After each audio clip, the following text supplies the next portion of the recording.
Hi guys, welcome back to my channel.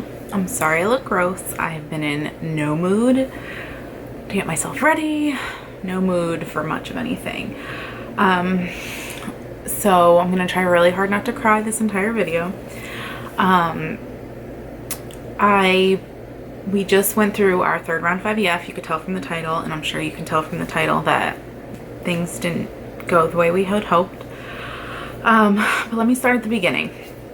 So if you followed my journey from our second IVF, you know that didn't work, and at that point we were kind of at like a loss of where to go because we had paid for 2 rounds and we were out of money.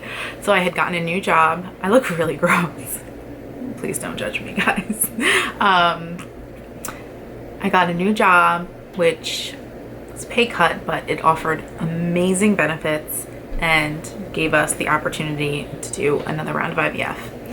So I think I had my appointment with them at some point in October. I chose the doctor that my sister-in-law had gone to. She just loved them, and I'm loving them as well. So our first appointment went great. They didn't want to like slow anything down. Sorry, I don't know what the dog's barking at. And we like jumped right in, and they reviewed my old records, and they were just like, what the heck, why didn't they change anything round 2? And I was like, I know why, I don't understand. But with this round, before we started the stims though, I did birth control for 3 weeks, and then I did a hysteroscopy as well. I might have done the hysteroscopy like right before I got my period, because they wanted me to do the hysteroscopy and then get my period and then start the pills. So we did the hysteroscopy, which was painless. It didn't hurt. I actually remember coming home that day and I was able to film a baking video, I think. I think that was the case. It was super easy. They didn't find anything. My uterus looked great. My fallopian tubes looked great. They did a biopsy just to check something, and I never heard back, so I'm assuming that was great. And we were set to go. And then we started stims, hold on, November 29th. And again, I did not produce a lot of follicles. I was on 150 IUs of Menopur. How much is Follistim? I think 125 Follistim. And I mean, it was better than last time. I had 7 good sized follicles. I think last time I had 4. And I ovulated early again. I couldn't believe when I got out of the egg retrieval that in my subconscious mind, when I was laying there waiting, I was like, they only got 2 eggs. And I'm like, there's no way they only got 2 eggs. Like, I had 7 good sized follicles, and they thought there might have been like 8 as well. I was like, Jeana, you've lost your mind. There's no way that they only got 2. And the doctor came over and she's like, you ovulated early and we got 2 eggs. I'm like, you've got to be kidding me. Like, that happened last time. And she's like, I know. She's like, and your follicles were still full of fluid, so you must have just ovulated like hours before you got here. So I did film all of this. I just can't go through it all and watch myself be so excited to know that it ends awful. So we had 2 eggs, and then the following day I got the report that 1 egg had fertilized normally. Great. I was hopeful. And then so they gave you an update on day 1, and then day 3 they gave you an update, and they told me that our embryo was fertilized and it was going, but it was slow growing, and but they didn't seem too concerned. And then on day 5 I was gonna go in for a transfer, but they said that it was still behind, and they wanted to give it like 1 more day. And so I went in for a day 6 transfer, and a few hours before we got there, the doctor was like, I can't believe it, the embryo caught up to the early blast stage. I mean, it fought its way. I can't, this is our little embryo. I mean,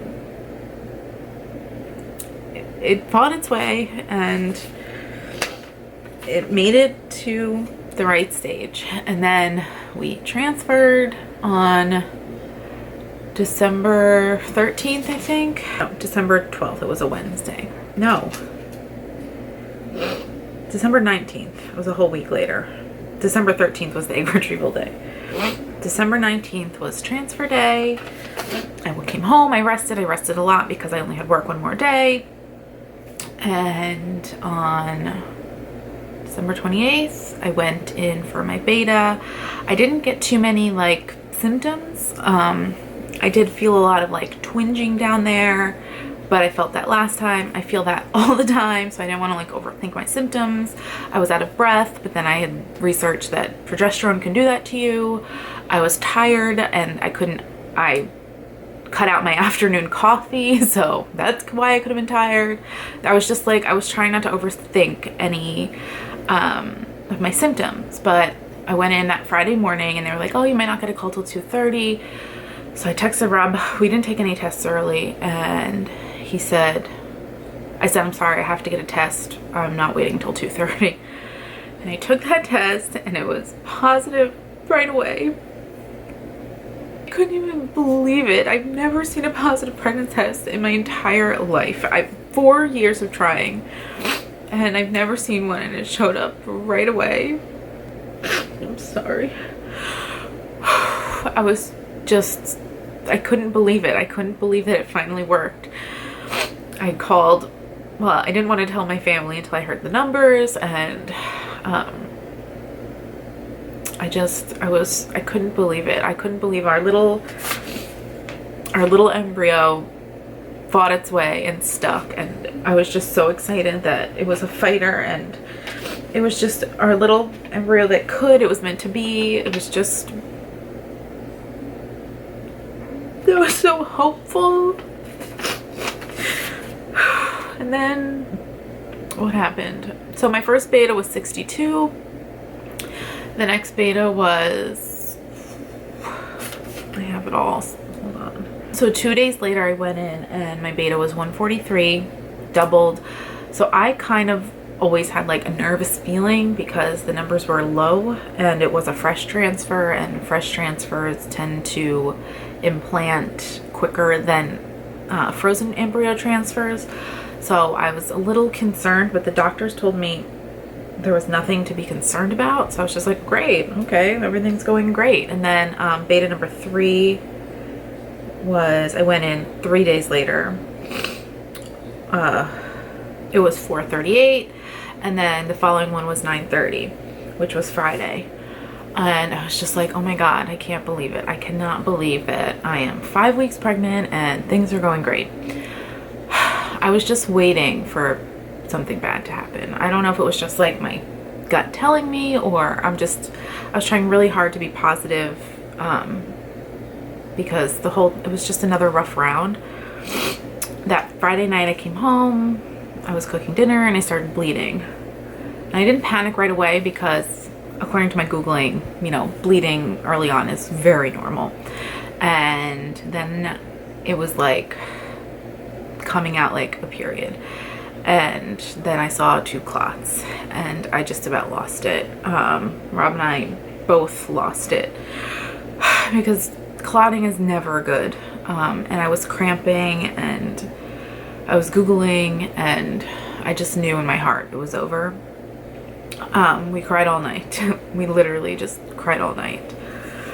I still can't even believe like this is like real life. Like, I can't believe that after 4 years of trying, we got pregnant and it went away like that. And then I woke up really early. I couldn't sleep. So I called the doctor and I insisted on coming in. They're like, well, you can't really see anything because it's so early. I'm like, I understand that, but something is wrong and I just need you to check my numbers. I need to see the doctor. And we went right in, and I just love my doctor. I love the doctors.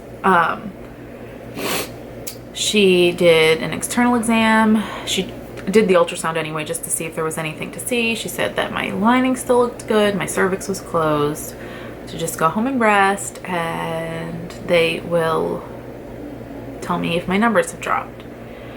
So of course we were hopeful. We were like, okay, this is great. Maybe it was just a what's the word? Subchorionic hematoba? I don't know the word. Something that is very common with IVF pregnancies, and it could cause you to clot. I posted in all of my Facebook groups that I'm in, like IVF support groups, the Infertility Mafia that I'm obsessed with. I was in a September pregnancy group because it would have been due in September, my favorite time of year. And everybody was like, don't lose hope. This happens a lot. Those subclonic hematobas can happen. And so this wonderful lady that is on that podcast a lot, I'll leave it linked down below, because if you're in the infertility world, that podcast is life. One of the women that I think she goes on sometimes as like a special guest speaker, Mandy, I think her name is, said that she had the same thing. She was clotting and everything turned out fine, but she was kind of further along, and which made me nervous. A lot of my Googling said that people have like the bleeding and clots a few weeks, like I was like 5 weeks, 2 days. So very early, which I'm grateful for. I got the call that our numbers had dropped. It was down to 640, and I just lost it again. I'm losing it a lot. I don't know how to be a normal human right now. I can't speak to any of my friends. It's like they understand, I'm sure. I just can't talk about it. I'm doing this because I feel like it's therapeutic to get it out there. And I was watching a lot of people's journeys, and I don't know how they share it in the moment. I was going back. I just needed like some kind of comfort that after a loss, like it could happen again. I was watching Phil and Alex. I don't know how they can film their feelings in the moment. I can't pull out a camera and do it. Who else? Carissa and Brian. She's my hero. She's I don't know how she's so positive. She's like if I could be anybody, I want to be her. She's just so hopeful. She had 2 miscarriages and she got pregnant on her own, and I admire her so much. And then I was watching Shannon Rose. She also trying for so long. I think she had a miscarriage. She only had 1 embryo also the second time. I could be getting her stories wrong. I'm sure you guys have heard of all of these people. I'll leave them linked down below if you have it. They're just people that have given me hope for another round. I can't believe that we have to do stims again. That whole process is so, I'm trying not to like become hysterical. So if I look like an idiot, it's because I'm trying not to become hysterical. I'm trying to still laugh. I cannot get through this without him. He's just so amazing.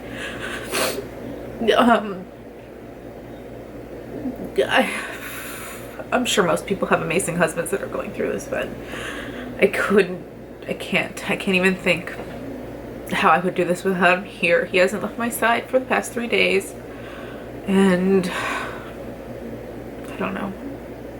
What was the next point I was trying to make? I'm trying to think of the positives, that our little embryo just wasn't healthy maybe. I don't have any answers yet. I don't think the doctor's gonna be able to give me any answers because it was so early. I'm grateful that it happened so early and not later, when it could have been like hearing a heartbeat and then losing it after hearing the heartbeat, or losing it at like 20 weeks. I don't know when this will go up, because I don't know if I'll be able to sit down and edit it and watch myself look like crap and talk about this. But I can't give up. We have to try again. I'm just so scared of this happening again. I am so scared of going through all of this, getting another positive pregnancy test, and then my heart breaking again. The only other thing I can describe this like is like an unexpected breakup, like that pain you get like when you're like 20 and like the love of your life has left you and you don't know what you're gonna do with yourself. Like, that's how I feel. I was trying to explain it to Rob and he's like, oh, I'm just like, I'm upset, but I don't think it's like a breakup. Like, he thought I was crazy. It's the most heartbreaking thing. I thought the last round was the most heartbreaking thing. This is worse. The point of this video was to share to continue to try and share a little bit of our infertility journey. I was gonna say journal. I wish I could be more in the moment with it all and share it in the moment, but I can't because of the way that I am and the way that I feel about this whole thing. I like to process my feelings first and then try and share it if I can. You guys know the last round also I couldn't go through all the footage that I did, and I just did an update like this. I know that I said I was doing the January Whole30. I'm not committing myself to anything at this point. I just trying to make it through the day. I might be absent from social media for a while. I just can't. I'm trying to be happy. I'm trying to be positive, and that's the kind of person I usually am, and that's the kind of person you see in my videos. I've been eating like 90-10. Like, I've been trying really hard to still eat good for my body, but I've had sugar in my coffee. I'm trying to just get through the day, guys. There might be some videos up later on in the month of like some more recipes. I'm just not going to be in a filming mood, and I know you guys will understand that. It's just all day today I just kept crying. Like, this was on the fridge and I looked at it and I just couldn't.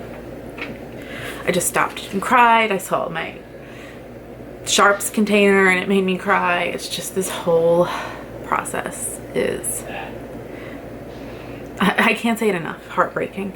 I do plan to find myself a therapist because I need to not get down and depressed.